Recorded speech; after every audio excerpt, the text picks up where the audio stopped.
In the summer of 1923, a family from Oregon lost their dog more than 2,000 miles from home. 6 months later, on a freezing February morning, a young girl looked down the main street of her town and saw a thin, limping dog she was sure she had lost forever. This is the true story of Bobbie, the dog who walked across America to come home. Bobbie was a Scotch Collie, part English Shepherd, and he belonged to the Brazier family from Silverton, Oregon, who ran a little restaurant on Main Street called the Reunite. In August of 1923, the Braziers packed their car for a long trip east to visit relatives in Indiana, and Bobbie came along the way he always did. But at a gas station in the town of Wolcott, a pack of local dogs came at him, and Bobbie ran.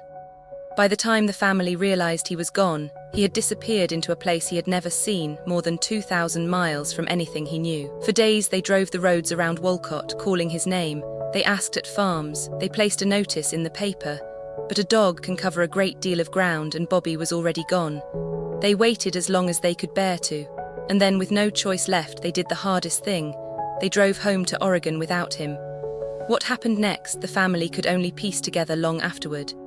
Somewhere in Indiana, a lost dog turned west and began to walk. He had no road to follow and no trail to trace. He had only a direction. Through the late summer and into the autumn, and then into the deep of winter, Bobbie crossed open plains and frozen rivers and endless farmland, swimming water too cold to stand in, pushing through snow that came up past his chest. He crossed the Rocky Mountains in the middle of winter, over the Continental Divide. He walked, by the best estimate, around 14 miles a day for half a year. He had no way of knowing how far he still had to go. He only knew that he had not arrived. Along the way, strangers took him in. In one town, a family gave him a warm floor for the night. On another road, a farmer shared his supper, but none of them could keep him. After a day or two, the same thing always happened. The dog would rise, walk to the door, and ask to be let out so he could keep heading west.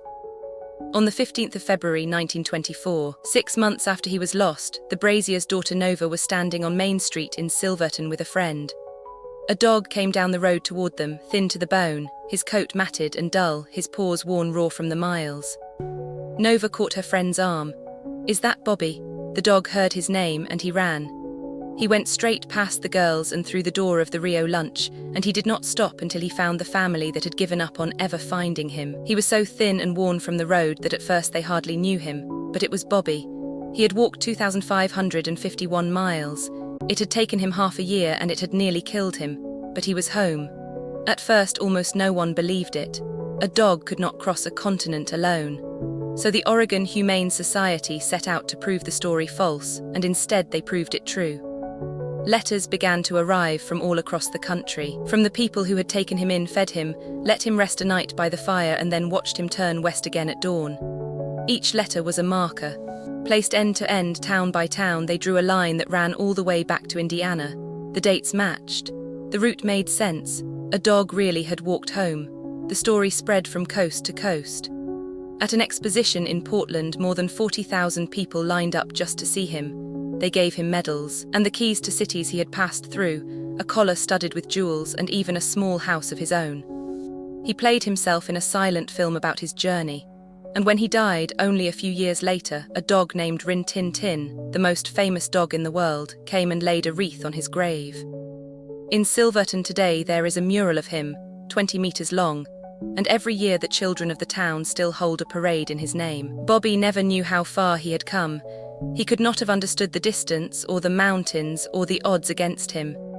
He only knew that his family was somewhere to the west, and that he was not yet with them. So he walked, and he did not stop until he was home.